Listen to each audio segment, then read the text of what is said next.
Salam alaikum.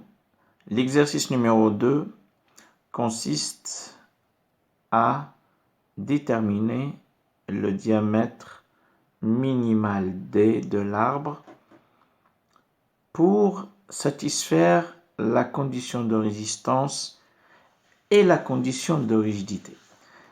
هاد la condition de rigidité هذه جديدة، هذه اللي راح نتعلموها في la torsion.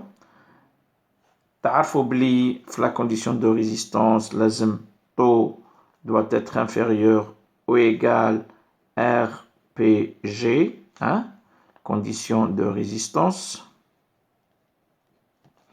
ou la condition de rigidité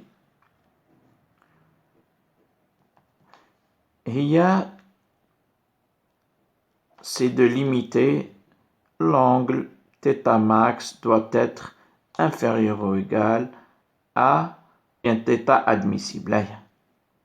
Commençons maintenant par la condition de résistance. Donc, pour assurer la résistance, je rappelle, τ max doit être équivaut mt, le moment de torsion, sur I0. Je rappelle que le I0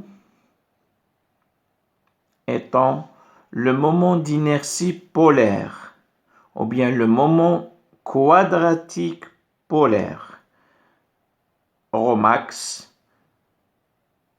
étant bien sûr la distance qui sépare le centre de gravité de l'arbre au point le plus éloigné ou à la fibre la plus éloignée, étant bien sûr pour un cas circulaire de D sur 2, en appliquant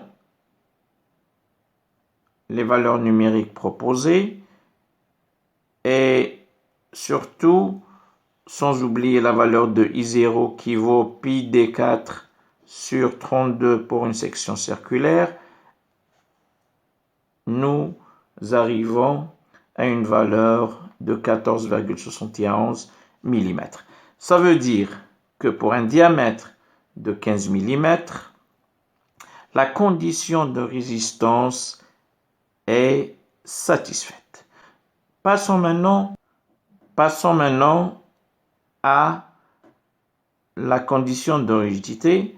θ qui vaut mt sur g I0 doit être inférieur à θ admissible qui vaut ici 0,25 degrés par mètre qui a été imposé, ce qui me donnerait une valeur de D qui vaut la racine quadratique de cette quantité-là, de cette expression-là, et on trouvera 34,75. Dans la condition de sécurité, on trouve 14,71. Dans la condition de rigidité, on trouve 34,75. Quel serait donc le rayon ou bien le diamètre à adopter? Bien entendu, toujours pour être dans la sécurité, dans la condition de résistance D devrait être supérieur ou égal à ça, mais cette condition-là, ce diamètre-là, ne satisfait pas la condition de rigidité, donc on va opter pour un diamètre qui vaut 34,75 ou supérieur à cette valeur-là, on va opter pour un diamètre de D égale 35 mm qui satisfait les deux conditions, à savoir la condition de résistance et la condition de rigidité. Je rappelle que dans un cas pareil, il faudrait prendre la valeur du diamètre maximal. Bien entendu, le diamètre minimal ne satisfait pas les deux conditions.